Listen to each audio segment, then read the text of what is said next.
Ladies and gentlemen, angry Americans around the country and around the globe. This is a moment I've been waiting for since I started my show.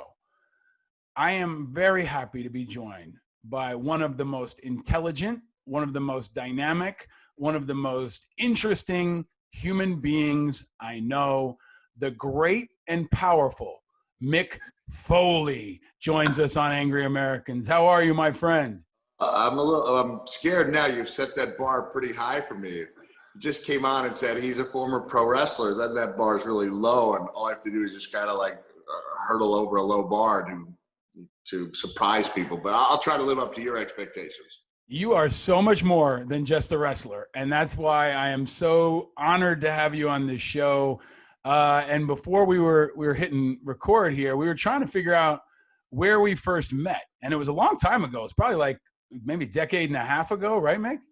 I'm guessing right around 2003, and you were just recently out of the service. I believe you'd started what was the project called at the time? It was called Operation Truth in the beginning. Yeah. Okay, Operation Truth, and I believe it was at Air America. It was maybe the second or third year of Air America, and at that time I was well read enough and knowledgeable enough to fill in for like a week at a time as co-host on the morning Sedition, and I believe that's where we met. So it must have been like around maybe 2004 is when I got back and I started coming into Air America. And who did you co-host with on that show? It would have been Mark Maron. I thought so, right? Mark Maron and Mark. I did it one week. I came on a couple times as a guest, and I guess I did well enough that they asked me if I'd like to co-host. Mark's co-host took a week off, and then at another point, Mark took a week off, and I wish I remember the gentleman's name that he co-hosted with. He was a great guy. Presumably, he still is a great guy. But one of the things I enjoyed about it is I would get feedback from Air America after the show, and they'd go like, either I've never even watched wrestling, but I really enjoy listening to this guy, or someone go, I hate wrestling, and I still enjoyed listening to this guy. So I really tried to come on, and I mean, to this day, interviewing Samantha Power is one of the great, great things I've done. One of the, things I'm proudest of. So it would be, it was really nice to come on and be taken seriously by, authors and politicians and movers and shakers. Yeah, that was like early days of Air America was kind of a beehive, a place of folks that now have gone on to do pretty. Sam Cedar is out there, Mark Maron, Al Franken became a senator, Janine Garofalo was there, right, who was very, very high profile at the time, and Rachel Maddow maybe most of all, right? And I remember it was the first radio show I ever did in my life, and it was Liz Winstead, who founded The Daily Show, a young Rachel Maddow, and Chuck D, the legendary Chuck D. That's right. It would be Rachel and Chuck and Liz together. Yeah. And it was clear that Rachel was going to be destined for greater things. One note on Rachel, I don't think I've ever mentioned this. I came back right before she got the job with MSNBC. I was invited to be on her show. I believe it was still on Air America. This would have been 2007. I'm not sure if it was Air America or it was a different outlet. And I was told by the producer, Rachel was reading your book on the subway. Like, I don't think she'll get all the way through it, but she'll probably read 2/3 of it. And it was a 15-minute interview. And so, not to jump into the Trump stuff so quickly, but I'm like, we have a president who doesn't read his PDB, right? And here's Rachel Maddow on a subway preparing for an interview with a wrestler that she could literally like phone in. Like, just the idea that you have one person who will do if she's going to prepare for 6 hours, say it took 6 hours to talk to a wrestler for 15 minutes, imagine the preparation she puts into talking to some of the bigger people in the world. So that always made a huge impression on me, because I've been there where a guy obviously didn't read the book. He goes, so tell me, what does this book mean to you? And right in my head, I'm like, he has no idea. You can just work your way through it. where you can read bullet points and pick apart one thing. I've learned that's what some people do. They find the weakest argument and then capitalize on that. But Rachel did a great job, and I always always looked up to her, partially because of that, partially because I think she does a great job on her show. Yeah, I think anybody who's been around her has to respect her work ethic. I mean, it's exceptional. I remember the first couple of days meeting her. She famously would spread newspapers out across an entire boardroom and just read them all, like cover to cover every day. That was part of her preparation. Yeah. She reads, voraciously, and she takes everybody really seriously and shows respect. And I think that's one of my favorite things about her as a friend, but also as an admirer of her work.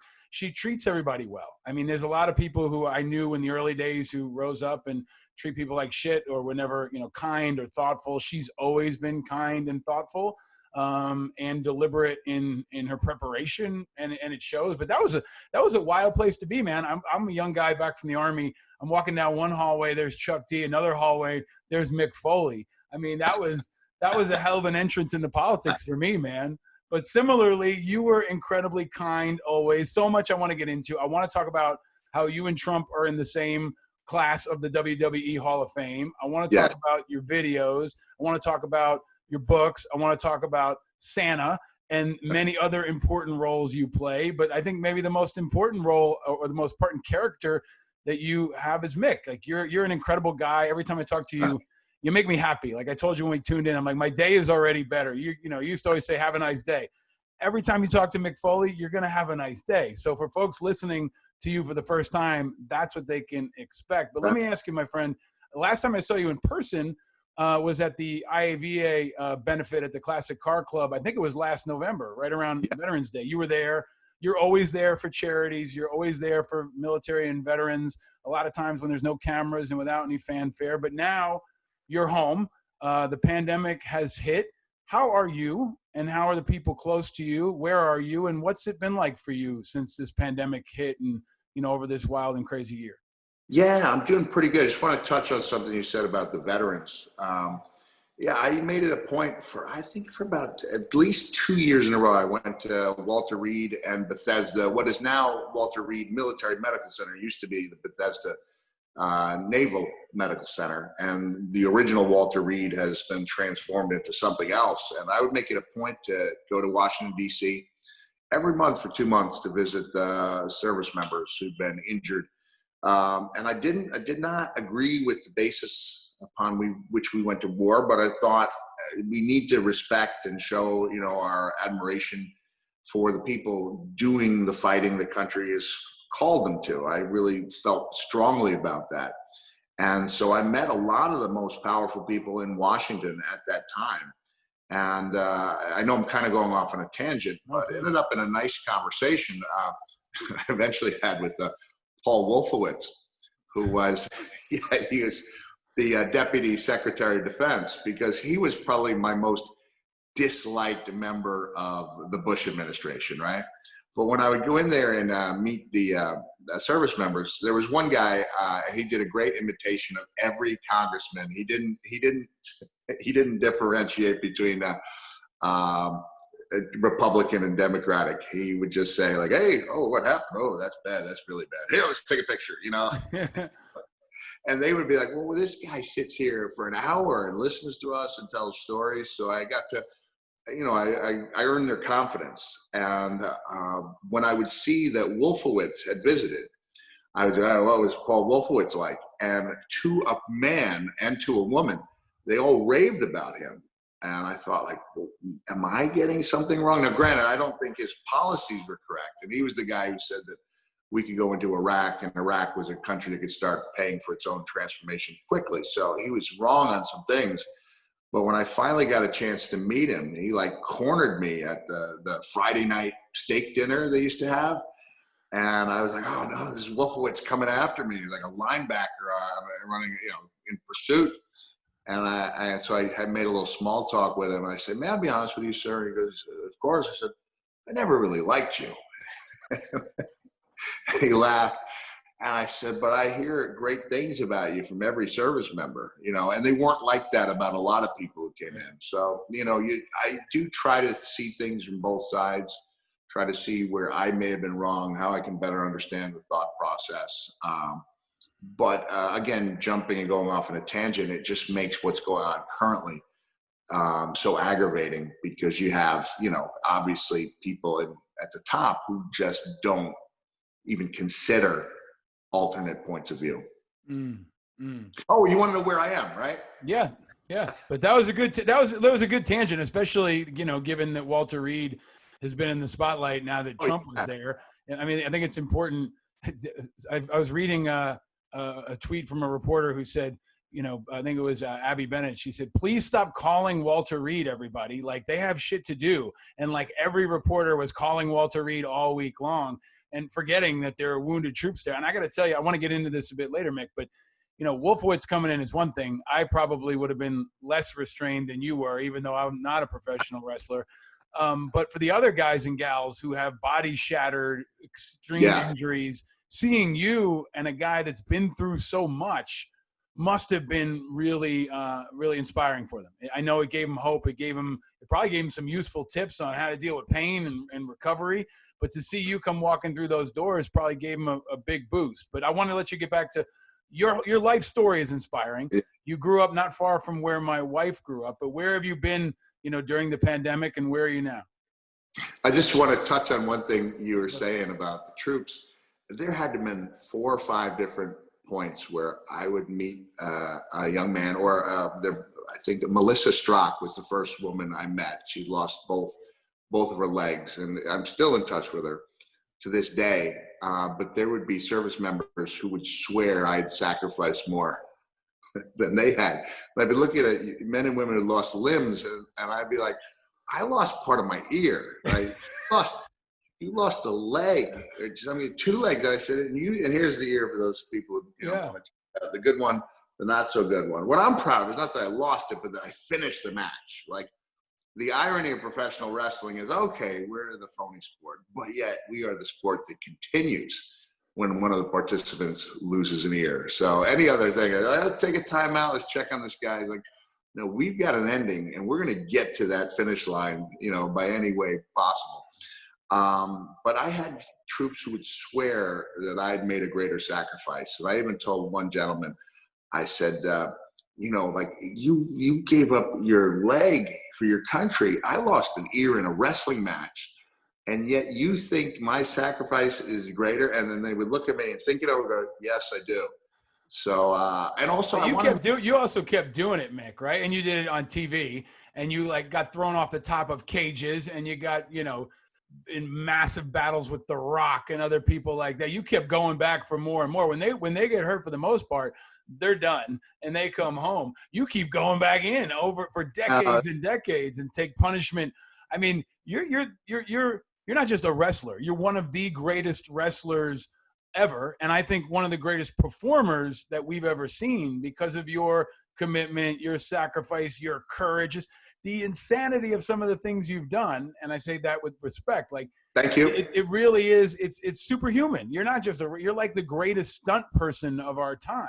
Some of the stuff you've done really does inspire people because of how mind-blowing it is. No, I appreciate that. I think there is a case to be made for going above and beyond to entertain. And that was one of the things I didn't realize until years went by. I was known as Cactus Jack for 12 years, found out years later that Vince McMahon's concession for bringing me in was that he didn't think I looked like a star. So for those who don't know, I've got a cheap Amazon Mankind mask here that actually looks remarkably authentic. And so that kind of became an iconic look, and it worked out well for me. But originally, it was Mr. McMahon's concession. Bruce Pritchard was his right-hand man. Then after my name had been brought up for the upteenth time in the fall of 1995, Mr. McMahon slammed his hand down at the table and said, "All right, damn it. I'll bring him in, but I'm covering up his face." So people were thinking about what's the hidden psychological meaning behind the Mankind mask, and I'm like, there was none. Just one man's quest, a billionaire's quest to cover up another man's face. but we made it work. So much symbolism packed into that, Mick, right? I mean, especially now that, you know, McMahon, years later, McMahon is a Trump supporter. Trump was in wrestling around those times. His wife, Vince McMahon's wife, ran. Did she win Senate in Connecticut? No, she lost twice. She lost twice, right? On his cabinet, Small Business Administration. That's and right. The remarkable thing was she was the least controversial member of the cabinet. Like, you never heard an ill word about Linda McMahon. Right? You got all these other guys creating controversies on the cabinet, and here's Linda McMahon. You never heard of. I think she runs his PAC now. So yeah, a highly political family, a highly political. You know, now with the connections to Trump, an even deeper backstory. But I'm gonna keep coming back to it because I love your story. Where the hell are you, Mick? Where are you? Thanks for keeping me on track, Paul. You're a good man. I'm on Long Island. Grew up on Long Island, moved back. I lived all over the South, Texas, Tennessee, Georgia, Florida, Alabama, when I was actively wrestling, and then moved back to Long Island when I retired to be closer to my mom and dad, and because I was at the time the WWF commissioner. And they had me doing a lot of work in the New York and Connecticut area. So it seemed to make sense at that time. But we've sold the house. I'm just in the process of decluttering. You could record an album here. Echo, now pinch hitting, Manny Mota. Some of your listeners will get the airplane reference. That's good. And so it's a little bit sad. The family's down in Florida. It has been for the entire year. And I keep going back and forth. We have sold the house, and we'll be Floridians in the next month or so. You and Trump, and hopefully he'll be joining you down there soon. And what's it been like for you, man, and your family? I wanted to ask you. I mean, you got to tell me how many surgeries, countless injuries. Your body has been beaten and battered. I don't know if you're at increased risk from COVID or not, or if people close to you are, but what's this been like for you and for your family over the last 6 months or so, Mick? It's been tough because my wife has pre-existing conditions, and she's really, I mean, we should all be taking it seriously. She takes it ultra seriously. So I went out on the road. This is where, the revelations in the Robert Woodward book that Trump knew and didn't let on. I mean, that has consequences. And, I don't know if you can put a number to attribute the number lost that didn't need to die directly to him. I think you can make an argument that you can. But I know in my personal case, like, no way I would have gone out on the road in the middle of March had I known the seriousness of the coronavirus. So I was like 4 days into what was supposed to be I was supposed to be out for 54 days, something of that nature. I had 21 states in 54 days, only 1 or 2 days off. And even on the first day, I said, hey, I know this thing is out there, but we're going to continue on with all the dates because we didn't know the nature yet. And of the feedback I got, only one person said, aren't you being selfish? But at the time, I didn't think of it that way. Within a couple of days, it became really obvious that this thing was serious. So I had to cancel the entire tour. Had to fight with a couple of the venues. And I was like, I can't be in a situation where we're encouraging people to crowd together.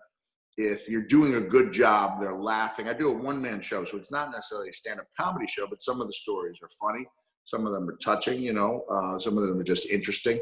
My son, when he was like 6, was like, Dad, your stories are interesting, but they're not funny.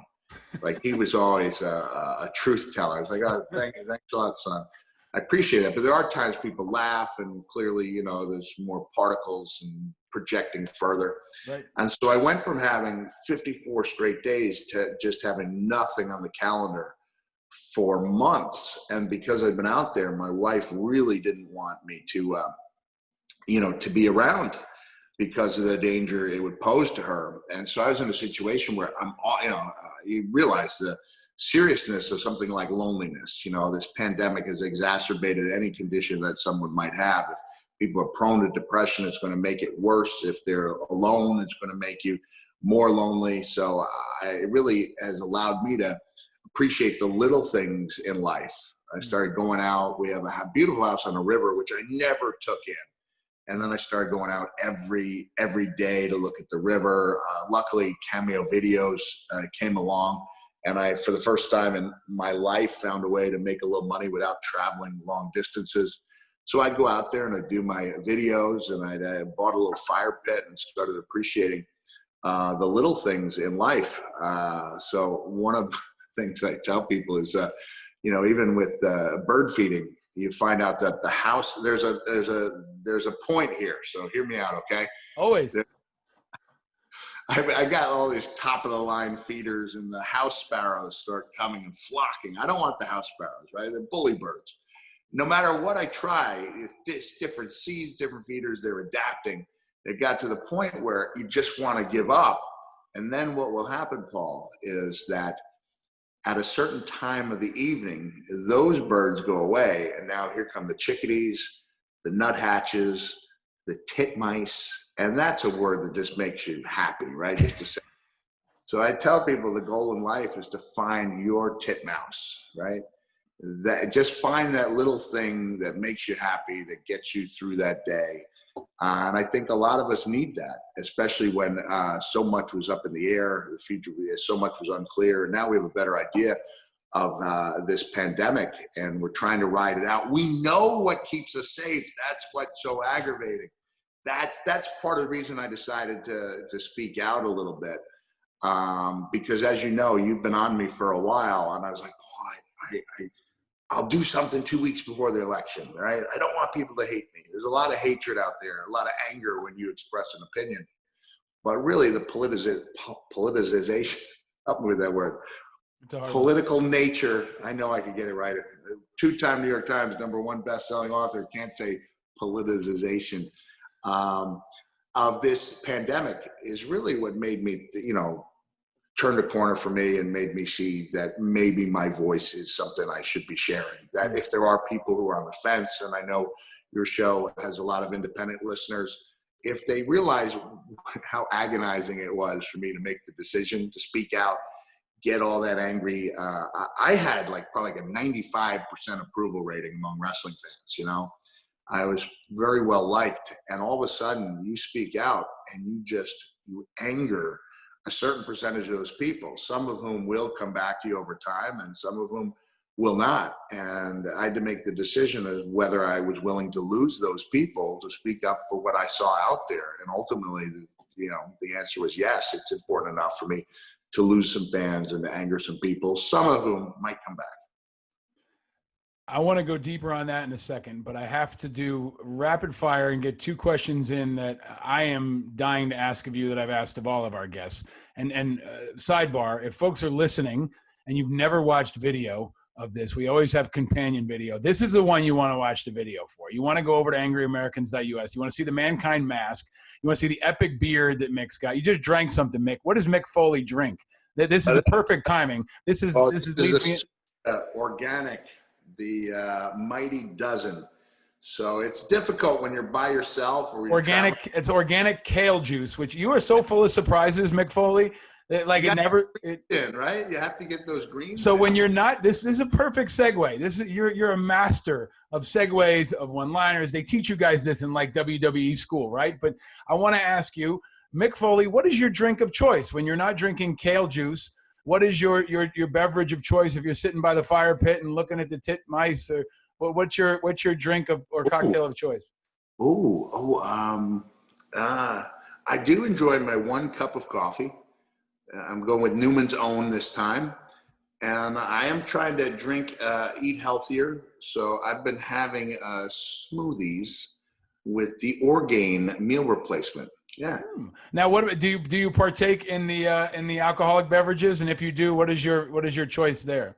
Rarely, but I will occasionally have a beer or a little shot of Sambuca. It makes me happy, but it also makes me hungry. So I have to be very careful with when and how I use it. Do you have a favorite beer? Yeah, I'll probably get some razzing for this, but I do enjoy Michelob Ultra, and then I enjoy. I've heard Stephen Colbert make a comment about you know, Michelob Ultra and making love in a canoe. And he said they're both effing near water. I was, hey man, I drink Michelob Ultra. Here's the thing, Paul. My daughter's 26. She's only heard me use the F-bomb twice. Outside, Wow. I do a one-man show, and I go for about 90 minutes, including a Q&A. And my goal is I drop one F-bomb.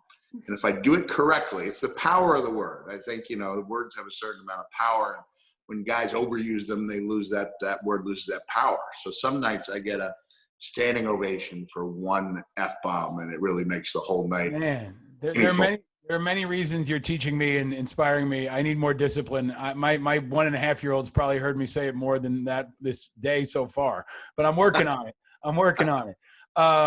So Mick, I want to ask you a question I ask of all of our guests. When you were growing up in Long Island, Mick Foley, what was your very first car?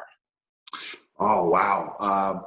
My brother went to Indiana University. He was not allowed to have a car as a freshman. So for 1 year, I had a Ford Mustang II that had been decked out. Not a lot under the engine, right? It's not the classic Mustang, but my brother had given it a great paint job. He'd bought the actual wheels that the General Lee had. And then I took whatever money I made from my dishwashing job and decked it out with the top of the line stereo. So to this day, I've got 1/10 the stereo in my leased vehicle that I had in, that was 1982. And that was my favorite car, Ford Mustang II, decked out with the General Lee wheels. Wow. What year was it, Mick, and what color? I believe it was 73, 72, 73, maybe 74, and it was white. It was nice. Yeah. It's been all downhill. When you go from the Mustang to a Ford Fairmont to a Plymouth Arrow, and then in 1990, the Plymouth Arrow bit the dust. See, can I just segue? There's a story where we were having a pool mate when I was living in the panhandle of Florida in a town called Navarre. And the guy, I won't say the name of the pool company, but I remember it to this day. His workers weren't showing up, you know, and it takes a lot to get me angry. And I was getting angry as no work was getting done. And the guy, his name was Earl, he goes, hey, workers don't show up. They can't work. Like, your car breaks down, you can't make it to the show. I was like, no, that's where you're wrong. That's where you're wrong. Because you know what we do? We have a screwdriver. We undo the plate. We leave the car on the side of the road, and we hitchhike to that next town. And that's the fate that the Plymouth Arrow suffered somewhere in America. Maybe to this day, there's still a Plymouth Arrow on the side of the road. And so I got a 80 in 1990, I think it was in 1983, Chrysler LeBaron convertible. Bought it for $3,500 and met my wife about a week later. So it's arguable that we would not be married if I'd had the Plymouth Arrow with the one door that didn't work. You are so full of surprises, Mick Foley. I love talking to you, and I knew that question would not disappoint. You know, it's a little, white cars can be controversial. I don't want to go too far on a sidebar, but white cars are challenging. I will always remember that when I was in Iraq, every time they'd have a Bolo, be on the lookout, right? And it would always be a white sedan. And, really? And now, yeah, and in the Middle East, like 2 out of 3 of every car is a white sedan, right? And so it would always be on the lookout for a white car. It's like saying being on the lookout for a car with 4 wheels. Like, there's a lot of them out there. Yeah. Especially white sports cars. That's a racy choice, Mick. But you're a man is full of surprises. I want to get to many things, but I want to come back to what you said earlier, because you and I have been in touch for many years. We exchange ideas and information and causes. And you got to something I think was really important about why you're speaking out now. And I want to give you, a chance to kind of run with that a bit more. Wrestling fans are, I don't know if you did a demographic breakdown, but probably the older ones maybe slant toward Trump. Maybe they don't. I don't know if there's been any polling of wrestling fans. You've lived all over the country. You understand the country. That's another reason I want to talk to you. You've been all around the world representing America, right? And one of the biggest brands in sports and entertainment in the world. Why now? You posted a video this week encouraging the president to wear a mask. That's really powerful. and you've chosen now to speak out. You got into a little bit. You're also the father of 4 kids, right? Yeah. What do you want people to know about why Mick Foley is speaking out now, and what your message is? Yeah. Well, back when I was co-hosting Air America as a guest co-host, I felt like I'd earned the right to speak out because I was constantly reading. I was watching TV from all different viewpoints. I wanted to see what people had to say, and I would read books not only from the left, but from Sean Hannity and Bill O'Reilly and people like that. And I thought I had a really good perspective. I think the fact that I've worked in every single state in the country and 38 countries around the world gives me a perspective to where I could go. On one day, I went from, I believe, Paul Tudor Jones, one of the world's richest men. On consecutive days, I went from being a guest at his, I believe, his 40th birthday party. And it was crazy. It was just crazy. It was like, Dad, can we go downstairs and play football? And he goes down to this giant basement, and there's a Tiki Barber of the Giants, and maybe it was Ron Harper of the Jets. And we come upstairs, and I'm trying to think of the band, the ones who sang Love Train. They're playing in the living. Love Train, yeah. Yeah. Man. Now it's bother me. Look it up. Google it. Yeah, get to work on that, Paul. And so it was a great night to celebrate Paul Tudor Jones' birthday. And then the next evening, I was refereeing a match at the Sanatobia, Mississippi Salvation Army, community center. And I felt equally comfortable in both, locations, that I was known as a guy who liked to save money on the road. And so even when I was WWE champion, it was not unusual for me to be crashing on someone's couch or in a spare bedroom. And you would see people from all walks of life. They weren't necessarily either Republican or Democrat. Some of them were, some of them weren't, some didn't care at all. And you really get a chance to talk to people from all walks of life that I don't think politicians who are cocooned with their own constituents have that same chance. So I did feel comfortable speaking out in 2003, 2004. For me, a real heartbreaker was after Obama was elected. I thought to myself, wow, this is going to be a game changer, because how can anyone not like Obama? And then when I saw not only the hatred that came out, I think if you want to give Trump credit for something, it's that he realized that racism was lying much closer, and that if he tapped into that, he was running much closer to the surface than any of us wanted to admit to. And he tapped into it and allowed it to fuel.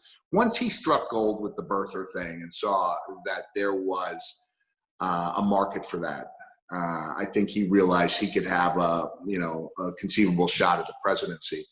But when I saw the Senate just stonewalling Obama, refusing to even take up his, to take up votes on things from Merrick Garland or anything, like they wouldn't vote on anything. Right. I just lost my faith in the process.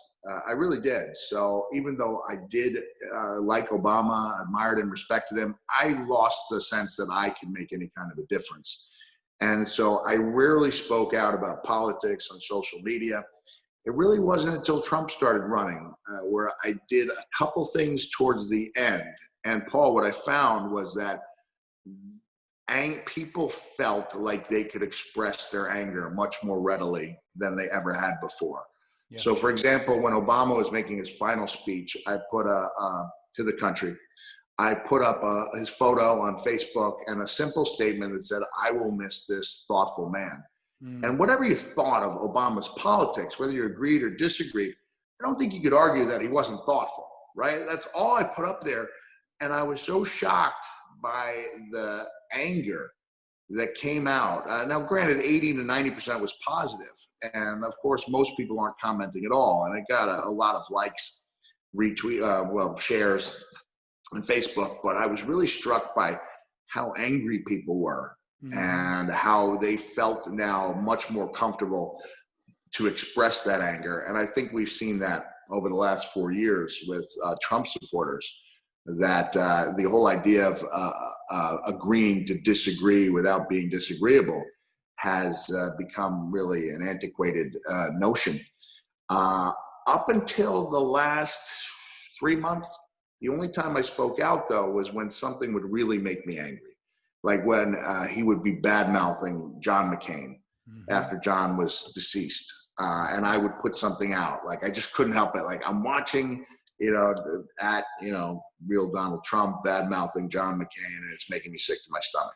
Or when he would come out, like, seemingly enjoy after Elijah Cummings' house was broken into. Like, gee, that's too bad, with 5 exclamation points. And I was like, what manner of human being is this? So for people who supported him, one of the arguments I would make is like, listen, if you saw a guy, just a guy, or a woman, just to be all inclusive, mocking someone whose house had been broken into, you could come up with any number of names to describe that person. I'm going to go with a 2-word entry. It begins with D, ends with B.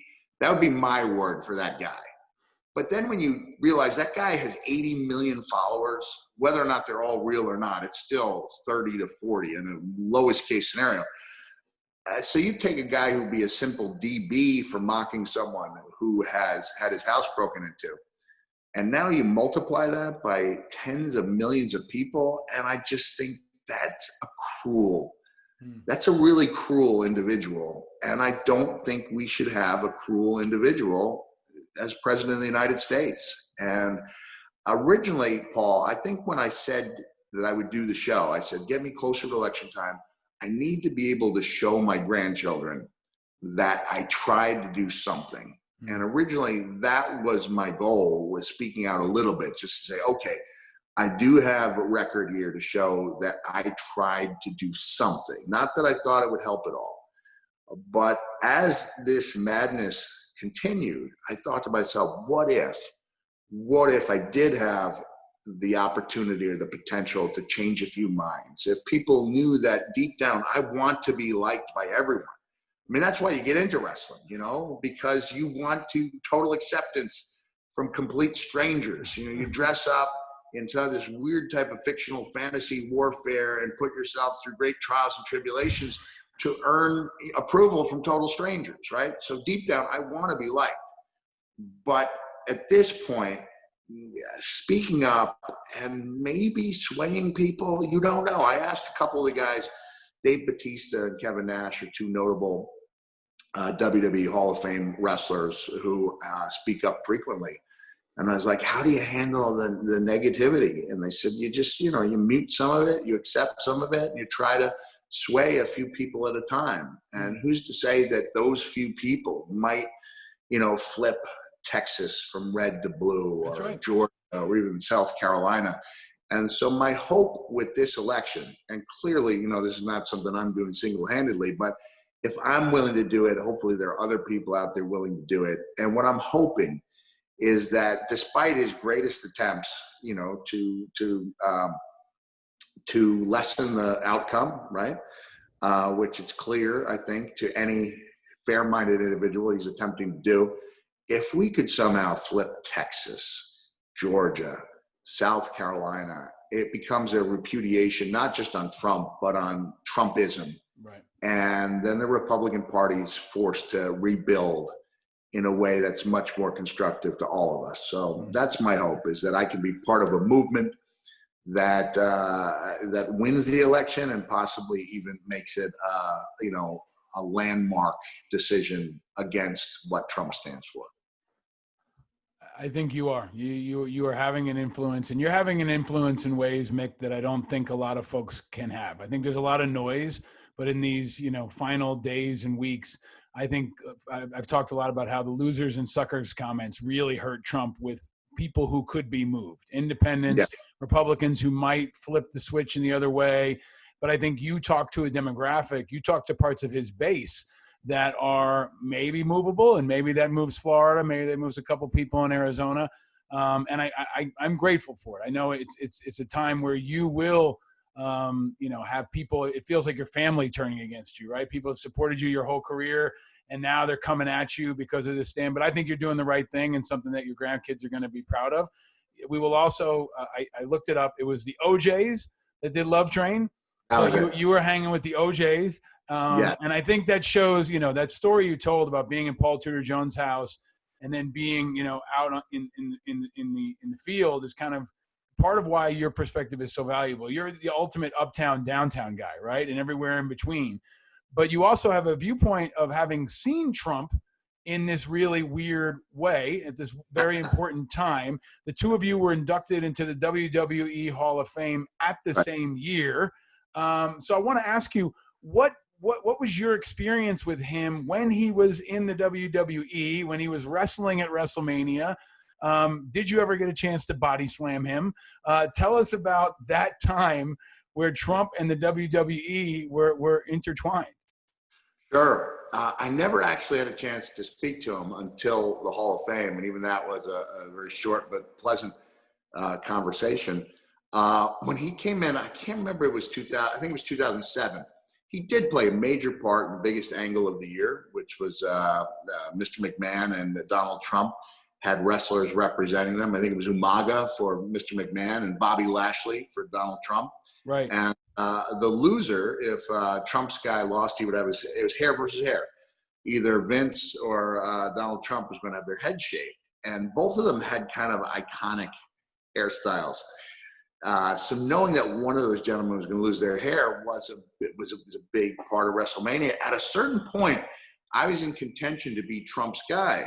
And in 2007, I would not have taken issue with that. I'd grown up along Long Island. I knew all about Donald Trump. I accepted him for what he was, an entertainer, right? Entertainer and arguably a successful businessman, although that's up in the air these days. And ultimately they went with Bobby Lashley instead. I do know that when Trump was there, he looked straight ahead.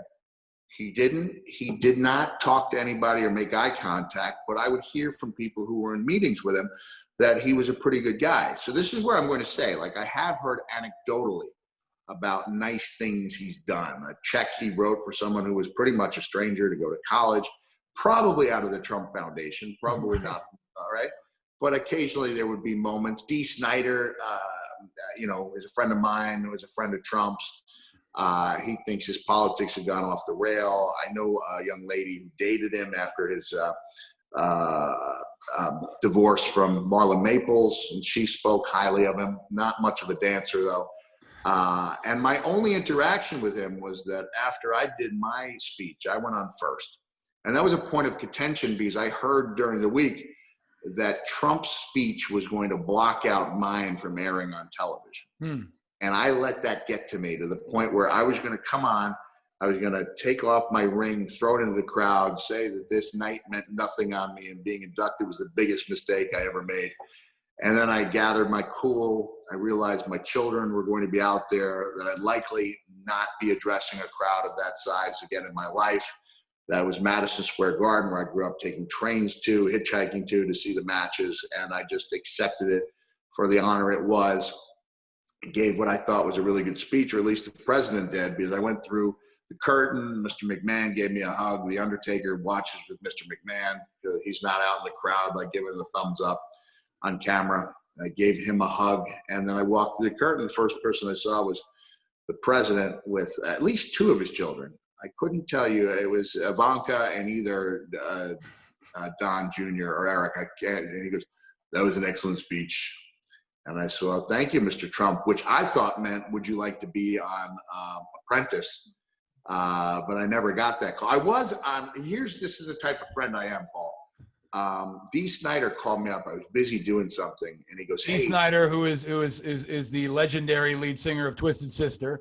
Right, Twisted Sister, yeah. And he actually retweeted me a couple of months ago, and I lost my shit. I mean, I remember seeing the videos growing up and loving Twisted Sister. He's been outspoken quite a bit, but sorry, I sidebar. Folks who maybe don't know who Dee Snider is. Dee's become a really good friend of mine over the years. It was 2001 where I had a book, second memoir called Foley is Good. But the basic main part of the book, it's about 150,000 word book, so it wasn't no small book. It took me about 7 weeks to write. I used to write everything by hand, by myself. Then, of course, you have an editor who makes suggestions and someone to clean up my punctuation and grammar or whatnot. But all the writing itself that was done, I did myself. And I spent 6 or 7 weeks writing the main part of the book and another 6 months writing maybe an extra 20,000 words about this case WWE had with the Parents Television Council. That's really what got me politically motivated, because I saw so many signs. You know, Brent Bozell Jr. had grown up in a household where his father was very political. Ghost wrote Conscience of a Conservative.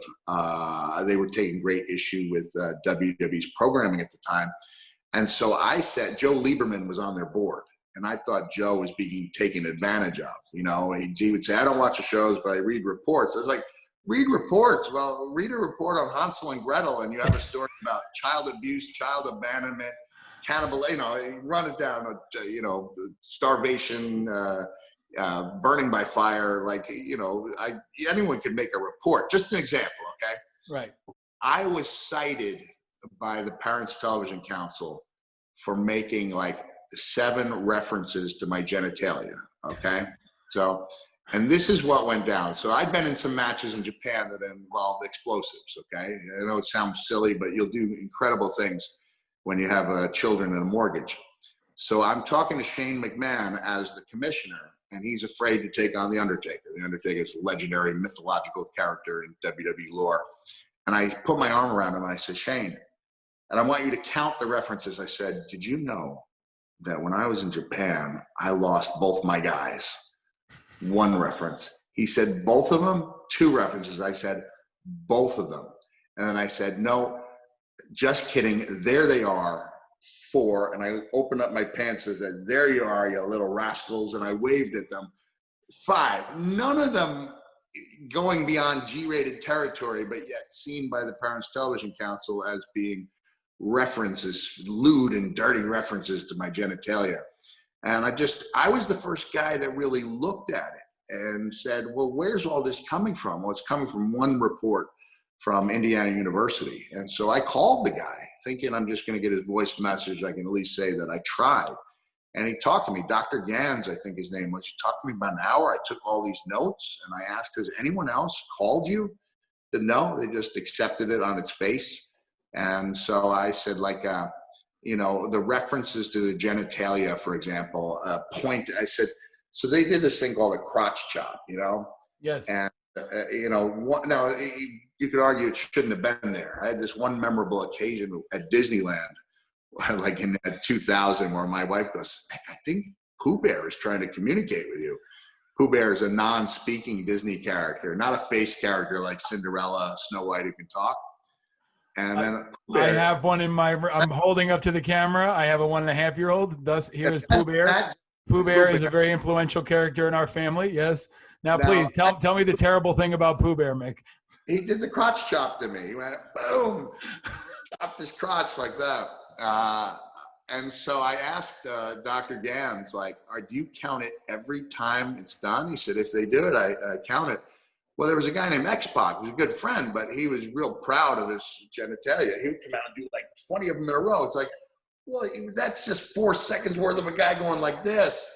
And we're going to count those. And it was crazy, the stuff I found out. I was like, listen, I don't see any simulated sexual activity, but you came up with like 272 counts. And he goes, well, that would be like a hand on a shoulder. I went, a hand on a shoulder? I said, that doesn't sound sexual. He said, it would be if it was done with, I don't know. He had some kind of a way of it. So also, I said, I don't see any drug use on our show. He said, we saw simulated drug use. And he goes, that would be beer drinking. And I was like, Dr. Gans, come on. So I did a study where I watched a week's worth of Cheers and a week's worth of General Hospital. And obviously, there's far more beer drinking or drug use, as he would say. And so, and I was far more shoulder touching in a suggestive manner than you would see on our show. And I just thought, well, this is, you know.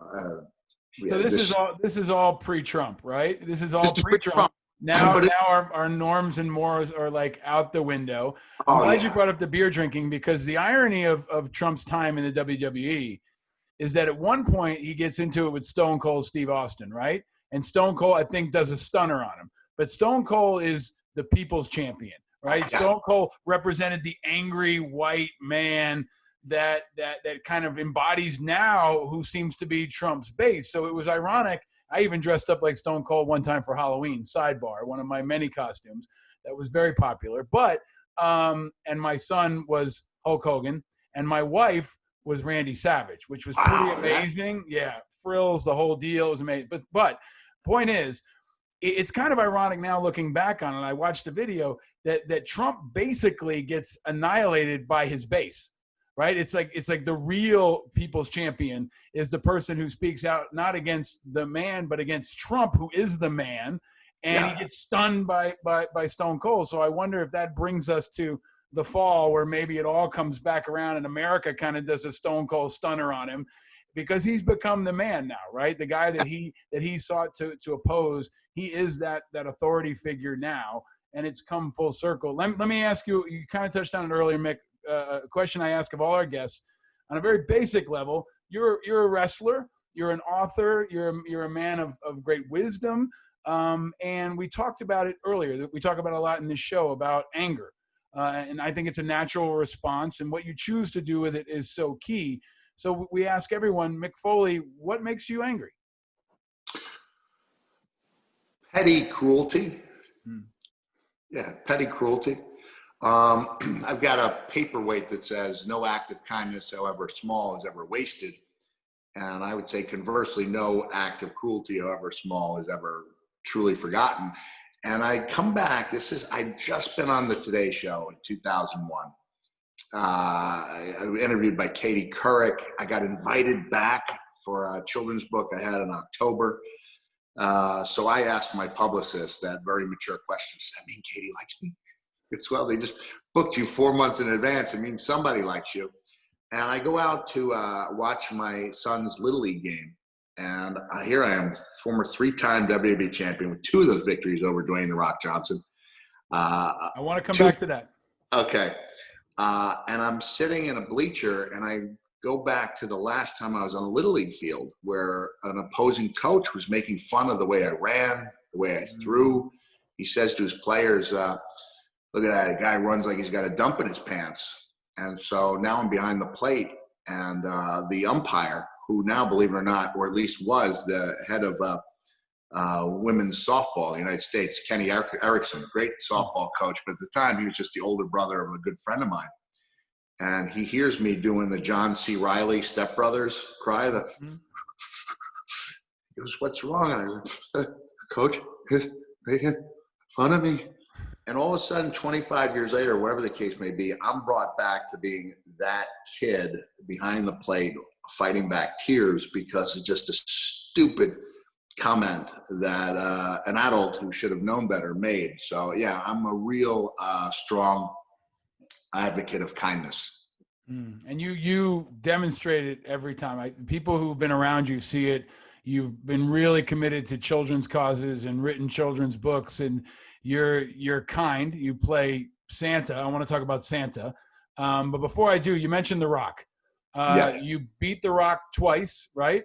And you fought The Rock for years, kind of legendary, epic clashes. The Rock recently endorsed Joe Biden.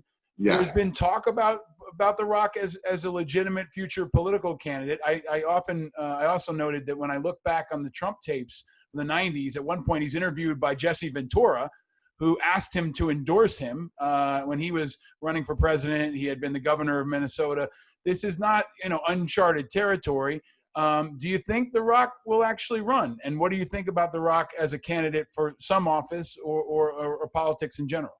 Yeah. First of all, with Jesse, I really thought Jesse won the governorship as an independent of Minnesota with a $300,000 budget, and then became one of the most recognizable faces in the world.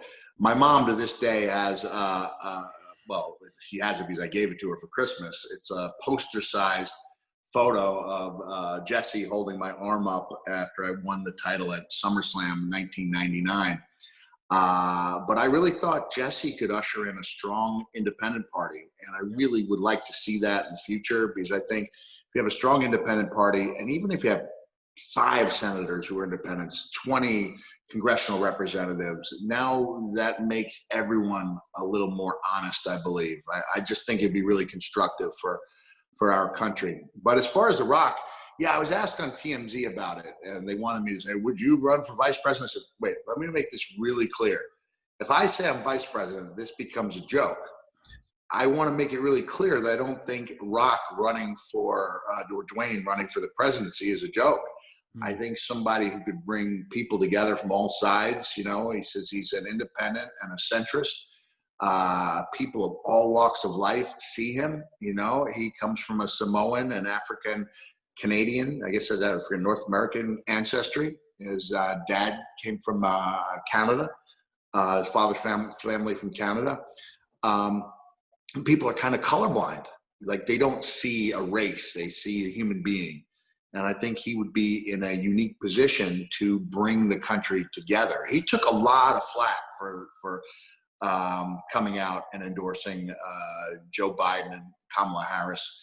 I could see it in the comments. I do read it, some of the comments. It was like, I used to really enjoy. I guess I won't be watching Jumanji 2. Things like that. The same people who say to me, like, I just lost complete respect for you. Like, really? I worked for 30 years to earn it, and I lost it because I have a difference of opinion. But I think that Dwayne would be an excellent candidate. He already surrounds himself with great people. Like, he really does. I was in the theater watching Fighting My Family, story about Paige, great wrestling movie. And I see come up on the screen, I'm in there with my family last year, and it comes up like producer Danny Garcia, and I yell out to my wife, that's his ex-wife. So I love the fact that his ex-wife is his best friend, still handles his money. They go into business ventures together, and I think that speaks really well of a guy who could get along with everybody. I would be all for it. I'd be hesitant to, like, people say, are you going to endorse Joe Biden? Like, it's one thing for Dwayne to endorse somebody because, he's in a league of his own. Like, the last thing I want is for my opinions to become a joke. Like, oh, he's got the wrestler endorsing him. I remember, like, even Chuck Norris, there was some feedback, when he would endorse the Republican candidate. And I'm like, hey, I'm just a wrestler. Chuck Norris counted to infinity twice, right? And if he's getting ridiculed, but your endorsement matters, Mick Foley. Have you formally endorsed Joe Biden yet? No, and I won't. But anyone who looks at why not? I'm going to press you on that because I'm going to ask you to make some news here, Mick. I mean, I just don't think that I'm of a stature where I think a formal endorsement becomes a joke from any wrestler. Yeah, I think for the people who have heard you speak so far on this show, they understand why it's not a joke, and I think your true fans understand why it's not a joke. So even if you won't make a formal endorsement, I think your comments are to be taken very seriously. Sure, thank you. And really, like, look, the president is not someone to be taken seriously right now, right? And you have many more best-selling books. You're so this is the thing. All right, it irks me. Essentially, if you put your name on someone else's work in grade school, you fail, right? You get caught and you were, expelled, whatever the case may be. You put your name on somebody else's work as an adult, you're considered a best-selling author. So the fact that I write my own, I do my own writing and I'm proud of it. For better or worse, you read, it's my work on that page with a little bit better, grammar on it. And spelling's a little better. So when someone so actively brags about books they didn't write, it gives you some insight into that, a character. And, the president talks about doing more for African Americans than any president. But Lincoln, I'm like, you signed 2 bills that were popular bills. Like, these were no-brainers. right. Here's one point I would make. This is, you learn when you're a wrestler, when you're doing your promos. You build someone up before you tear them down. Because if you defeat someone who you've declared to be nobody, then you beat nobody. If you beat someone who you built up to be, amazing, then you've beaten somebody amazing. And I know that's not the way it's done in politics. But if I was Joe Biden, I would concede that Trump made the right call in shutting down travel to and from China. But I would also say, after reading Woodward's book, like, this wasn't some bold declaration. This was a guy finally listening to 5 advisors, like, Azar, Redfield, Fauci, a guy named Pottinger, and one other guy. So I had thought at first, like, the analogy would be, okay, you hit a towering home run, right? Or you threw an amazing touchdown pass. But guess what? By the time that rule was put into effect, 38 other countries were already there. So you are, in a sense, one of 38 people who threw a touchdown, bragging about it for the next 7 months. Right. If you hit a towering home run in baseball and then strike out or don't even come to the plate for the next 7 months, you're the worst baseball player of all time. But I don't even think, given what I've learned, that it could be described as a towering home run or a touchdown. It was more like a layup. Right. Like, that's a layup. You've got everyone who matters telling you to make this call, and you make it. Yes, you did the right thing, but as president, you're supposed to do the right thing every day, not take a pass on the most important issues. So if I was Biden, I would concede that he made the right call, but put it into context as being the only call that could be made, and then ask what else has he done for the country besides make it more difficult for us to get a handle on this pandemic. I think I was going to ask you for your advice in debating, because you guys learn how to be the masters of one-liners, the masters of zinger, timing, delivery, all of it. And I'm glad you touched on The Rock in the way that you did, because I am a huge advocate of creating more space and more structure and more infrastructure for legitimate independent candidates. And if it's The Rock or Mike Bloomberg or whoever it is that creates the party, that may or may not make themselves the king of it. The problem with Howard Schultz was that he designated himself the king of the independents, right? If he had just created a legitimate independent party, we'd be maybe in a very different place. But if you and The Rock and a couple other people, start pushing a legitimate independent party, 40% of the country is there. I'm there. A lot of other folks are there. If we can get a couple people in the Senate, I think you're right. I think it is a key part of our future. But I want to ask you a really specific question. You're up on the debate is this week with Kamala Harris and Pence. This will air after that. There may or may not be more debates between Trump and Biden. Given your experience, what's your counsel on debating? And what would you tell Biden about how to take on Trump and his one-liners and his snaps and all the other crap? Well, so that first debate was just off the rails. There's no way to prepare for anything like that. What I saw, there was a situation I had, and I looked it up because I remember how frustrated I was. It wasn't WWE, it was a group called Impact Wrestling.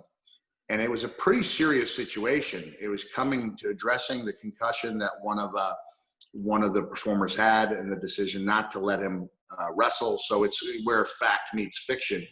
And then it included me and another wrestler named Matt Morgan talk about our decisions to donate our brains to science to give it to the Boston Concussion Legacy Center. It used to be called the Center for Traumatic Encephalopathy. Mm-hmm. And I like that because as long as I can continue to pronounce it, I think I'm okay. But I did have a lot of head injuries. And so this was something I really took to heart. And Ric Flair was one of the greatest wrestlers and microphone men in history. He wouldn't shut up. I couldn't make my point. And so even though Ric Flair is arguably the greatest of them all, I took his microphone, I threw it on the floor. And I think that was the only thing he could have done.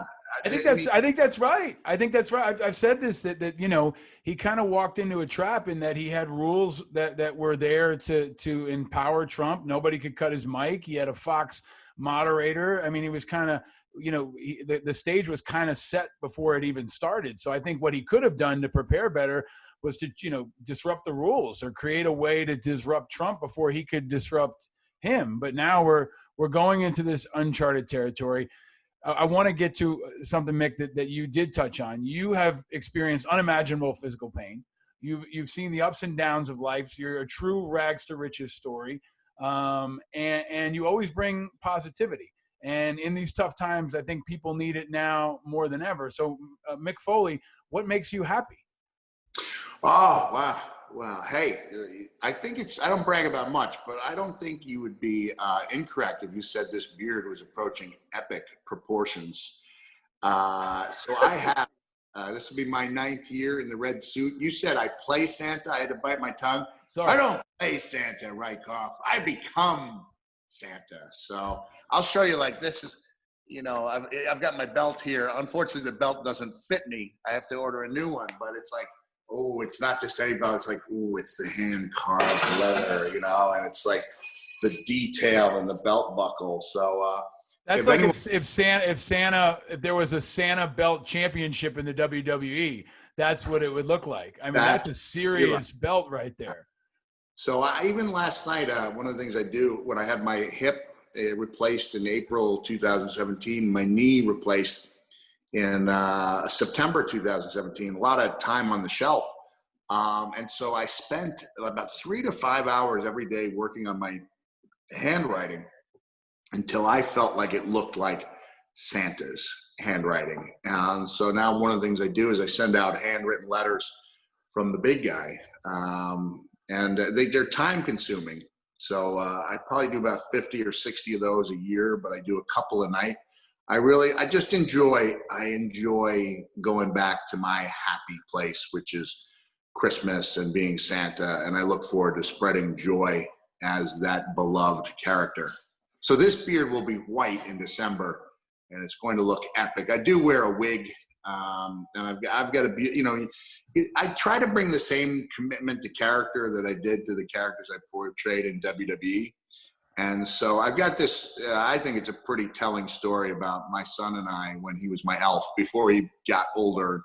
I was like, just put the curly wig on. He's 6'4" now. He'd be Buddy Jr. But for 3 years, he would tag along faithfully. We would do these appearances on Christmas Eve where the parents would wake up the children and they would observe Santa putting out the presents. And essentially, for me and my son, we'd be putting on a performance without acknowledging that we had an audience.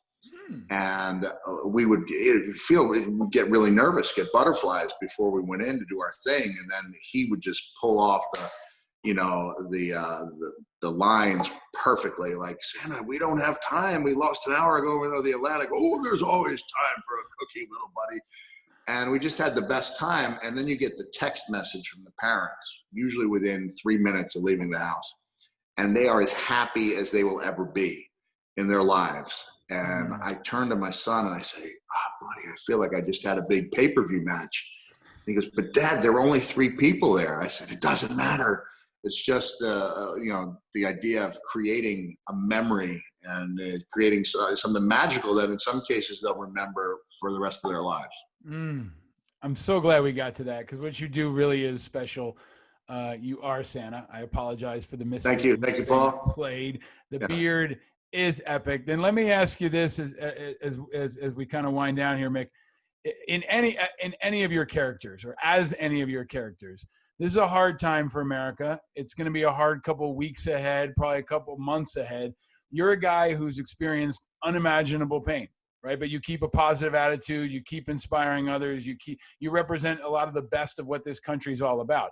If any of your characters had a message for America right now, what would that message be? Hold on. I can't answer this, but a friend of mine can. Hold on just a second. Mick has left the screen. He will return. Oh, Daddy, it's Dude Love bringing you tidings of great comfort and joy. What I wish for the United States of America, that wacky pack of 50 states, is a healthy dose of peace, love, and understanding.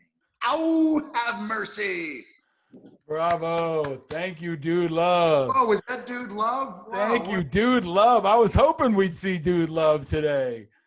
We got Santa, we got Mankind, we got Dude Love, but most importantly, we got Mick Foley. My friend, you are so dear to me and to this country. I have to give you some gifts, and you can pass them on to Dude Love or whoever you want.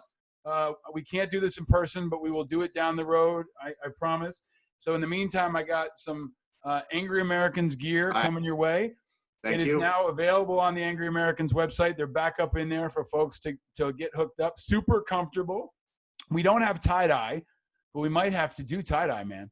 My daughter does an amazing reverse tie-dye, so we can turn that into a tie-dye. All right. And for when you're out there with the titmice and the fire pit, we got a bottle of Uncle Nearest, 1884, America's best small batch whiskey. Awesome stuff. That is a big supporter of this show. If you don't want it for yourself, you can find somebody in Florida to give it to when you get there. And then the last gift that's also a question, I will be sending you some Peeps, the wonderful Easter treats. And we ask all of our guests, Mick Foley, if you could choose one color, yellow, pink, or blue, which color would you choose and why? I'm old school. I grew up with the yellow Peeps, and some traditions should stay the same. You and Sarah Jessica Parker. She said the same thing. Like, that would be an epic tag team, like a political tag team. Maybe you could run for governor of New Jersey and she could run for mayor of New York City. But we're going to do a reunion or a gathering. It's going to be like WrestleMania of Angry Americans. We're going to bring everybody back at some point, all 80 episodes worth of guests. And I think maybe you and Sarah Jessica Parker sharing a Peep would be among the most amazing images possible. Before we leave, could I tell you my Colbert Santa story?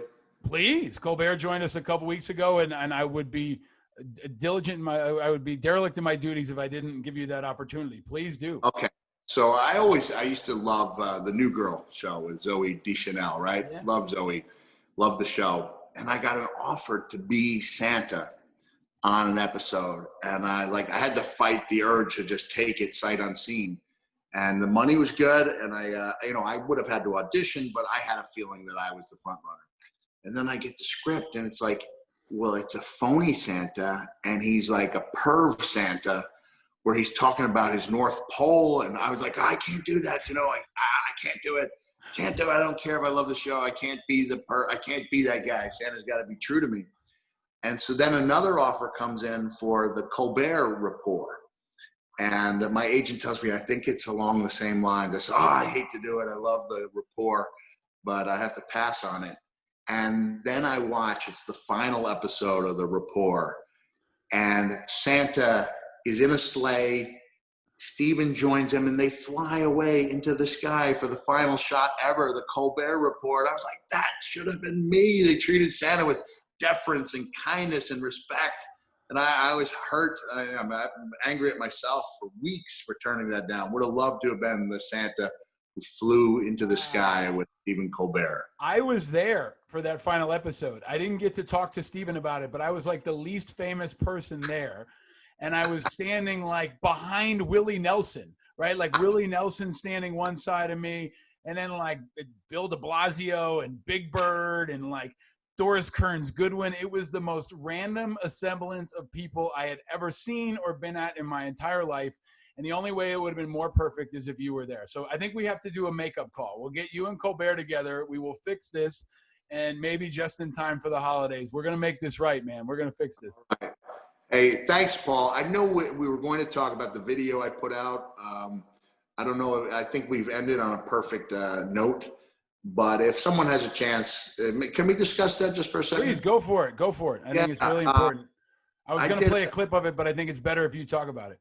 Well, maybe I can set it up because we've seen how this played out. But I thought to myself, well, wow, if Trump were to just admit he made a mistake and encouraged his people to wear masks, like he's the one guy who could pull that off. And it brings me back to when the Fonz, Henry Winkler, nicest man in show business, on an episode of Happy Days, the Fonz went back and got his GED. And thousands of people went back and got theirs because they followed his lead. And so in one of the takes that I didn't use of the video I shot, I was like, Mr. President, you are as close to the Fonz as your supporters can get. Like, they will follow your lead. If you tell them to wear masks, socially distance, they will wear masks and socially distance. You're the only person who can do that. And when I was thinking about it, I thought, well, if I do that, that gives him a better shot at winning the election. And then I thought, but what if I had the potential to be that person who pushes him just a little bit to make the right decision?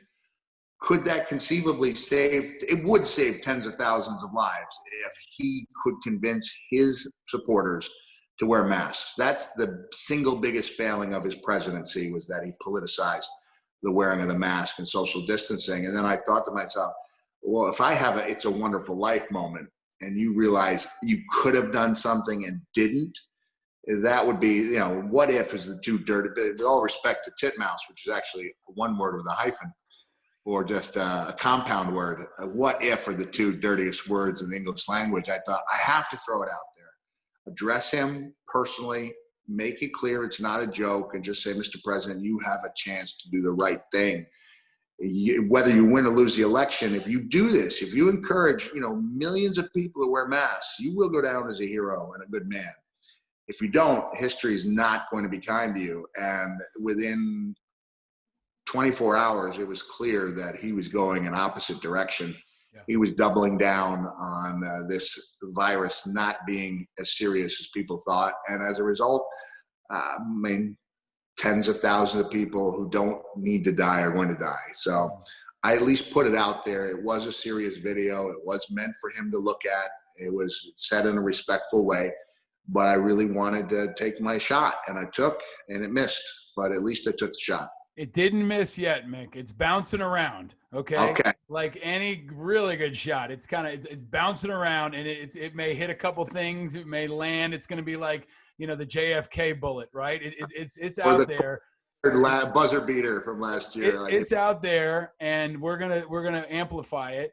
And you make a great point that if you can wear a mask with one ear, it's easy for others to wear masks. And I do think that even if a couple people see your video, it may encourage them to wear masks. It will change some lives. We say it a lot in this show. Nobody made a greater mistake than he or she who did nothing because they only did little. You are doing a lot, man. You've always been doing a lot. You're a true patriot. You're an awesome human being. You're a role model. You're a truly inspiring person. I'm honored to have you as a friend. I'm so grateful you finally joined me on the show, and I'm just excited to see what you keep doing. Maybe you can go down to Florida and run as an independent senator and take out one of the senators down there, and we will see a new phase and the greatest character yet in Mick Foley's life, the amplification of Mick Foley himself. I don't know about that, but anything, it's become just an accepted part of Japanese life that former wrestlers will run for the Diet and win seats, and then they cut wrestling promos. It's great. It's but for us, I think Dwayne Johnson could really make it. Dwayne, I'm pulling for you, and I hope that happens years from now. I think we're in good hands. I love Kamala Harris. You know, I can see her as the first female president. And I can see Dwayne Johnson making a definite run and leading us, you know, into a much better place down the road. Excellent. Well, you lead us to a better place every single time, every single day. Appreciate all the good energy you're putting out into the universe, my friend. Thank you so much for joining me and for all that you do. Have a nice day and stay frosty, Mick Foley. All right. Thanks, Paul. Thank you, brother.